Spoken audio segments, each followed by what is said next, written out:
Honorable Men Discord. Shawn Stockman talks having to cut a bandmate from Boys to Men. Let's talk about it. How you see yourself is how you perceived. I see a man strong, gifted, head strapping, never down on his knees, begging. Gotta make a way, even in my darkest hour. Say the odds against me was new. I would never cower. As always, welcome back to another episode. If you haven't already, hit that like button, hit that subscribe button. Tell a friend I drop episodes daily at 5 p.m. Eastern Time. So let's get into it. This video I have queued up. This is something that relates to an episode that I did on Griselda and how Griselda seems to have gone separate ways between the three members. Now, in that video that I covered, I discussed reasons why I believed the group went their separate ways, but in general, I also discussed the reason why I think creating brands with more than one person, although a team is necessary for certain businesses in terms of music, these are the reasons why I never feel like groups are worth it. Because you have to find ways to be consistent with together. You have to find ways to be on board, to be reliable. Everyone has to be on board. Everyone has to be operating on the same page. If not, it just goes left and it doesn't work out for the long term, which is why being a solo artist is more preferred, in my opinion. Now, if you disagree with me, we'll talk about it in the comment section, but let's get straight to this video and then I'll talk further about this. Mike, man, I'm done. The straw that broke the camel's back was we had a show in Romania. We were all at the airport. Mike's limo driver comes to the airport with no mic. What's going on? His wife at the time waved the car away. Mike had a really bad back issue, but there were things that just weren't adding up. Now, mind you, Nate was tired of his shit. Wanye was tired of his shit. That moment, I was done. I was like, okay, this is just disrespectful. We get home. This is when my wife was pregnant with my twins. He knocks on my door. I acted like I wasn't home. I was like, I'm not trying to do this with him. So I just kind of kept it quiet. Wanye literally lived 2 minutes from me, around the corner. Mm-hmm. He calls me 10 minutes later. Yo, man, Mike's here. It's like, all right, I'll be over. Drive over. Mike's sitting on the couch with a smile on his face. I'm pissed, right? So I'm sitting across from him. What's up, Slim? I was like, what's up, man? Because he heard about this big gig that we was about to do in Japan for big money. Mm-hmm. Right.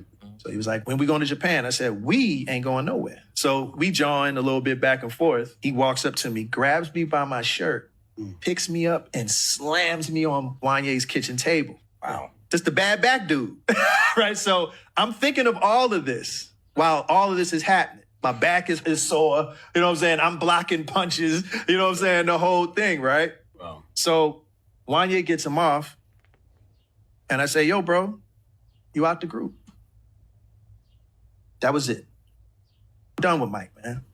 I'm done. The straw broke the camel. All right. So first things first, I didn't know that he had that much say in who can be in the group, who can't be in the group. Now, it leads me to assume that he founded the group, which is why he can tell another member that he's no longer in the group. Now, I completely understand why he felt that way and why he did what he did, because if you allow someone to be inconsistent and not value your time, they're going to continue doing it. And you don't want people around you that are only consistent when things make sense for them. So in this story, it made sense for his bandmate to participate because the money, the dollar amount was his motivation. But in different scenarios, he wouldn't be consistent. So for example, if you're, let's not talk about Boys to Men for a moment.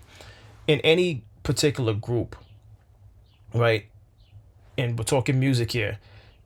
If there's a practice session, if there's a session where you got to go back to maybe fine tune a particular song, if one of the bandmates doesn't feel as though it's a valuable session and they find reason to not be there, but then when it comes time to perform and they want to show up to the shows because it makes money, but then they also mess up the group because if they're not performing at a high level because they don't consistently go to practices or rehearsals, that messes up the whole group's performance. It messes up how the fans receive the artists, and I can understand how these things complicate things in the long run, because how could you show up to something in Japan if you weren't able to show up at a different function?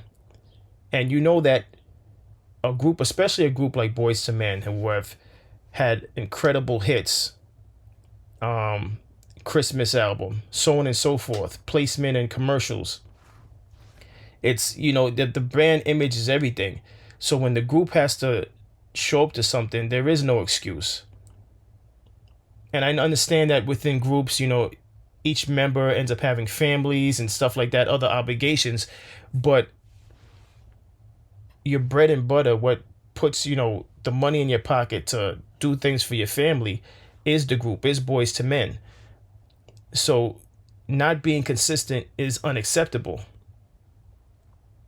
It's just unacceptable. And unlike any other type of occupation, when you're talking about a group, Boyz II Men with 4 members, and his particular part, the gentleman that he cut off, he was responsible for the low end vocals. I think his vocal range, he was a baritone, if I'm not mistaken, and he had an integral part in that group. And for him to consistently show that he wasn't consistent, after a while, it bears weight, and it wears down the rest of the group. So I completely understand where Steve is coming from. Where Shawn is coming from.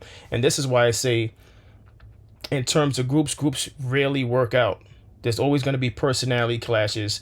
You may start off and everyone's on the same page. You have big dreams, you have aspirations. And then once you make it to where you want to go, as far as success, then some people start to decline in their consistency. Some people start to show their true colors, where they don't understand that the grind just never stops.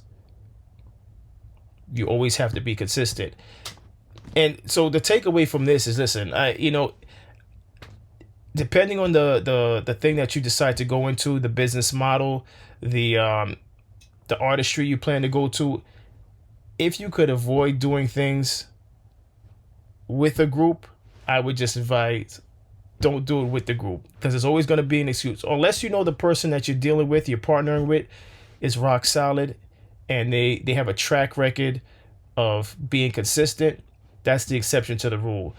But many times, especially if you're going to do something with friends or family, I completely disagree with doing things with friends and family. There's going to be exceptions to the rule, but they're not many. So if you bring up LeBron and his boys from Ohio, that's an exception to the rule. That's not the norm. All right. Many times when people go into business with friends and family, that fails. So this episode is not just about Boyz II Men. This is just about taking a look at whatever endeavor you go into. If you go into an endeavor with friends and family or with the group, just know, make sure you vet everyone closely. Make sure everyone has a clear understanding of what's expected from them. And Shawn seems to be the type of person who's very analytical. So they probably had these talks over and over again about the goal for Boyz II Men and the future for Boyz II Men. And even after Boyz II Men were no longer on the radio and they were no longer creating new music, they obviously still tore their old music. And I'm sure they had sit downs about the expectations for that, about going overseas and performing and expectations. And this is why it's very tough when you have a group. The larger the group, it's very tough to keep everybody together. Some members end up getting addicted to substances. Sometimes they're just addicted to the rock star life, the partying, more than the actual art that made them successful. And I stand on what I say when I say I'm not a fan of groups. Groups never seem to stay together. It's very rare that they stay together.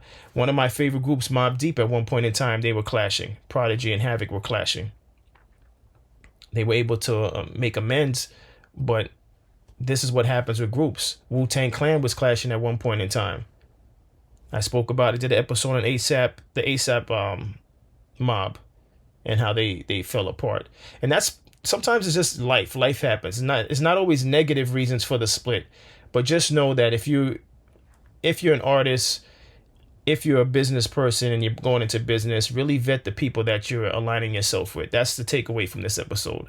What's your thoughts on this? What's your thoughts on what he had to say? Do you think he was right for telling his bandmate he was no longer part of the group? First of all, once it becomes physical, like what happened to him, where he got slammed on the table, it's done at that point. It's done. I just didn't know he had the right to say that who's out of the group.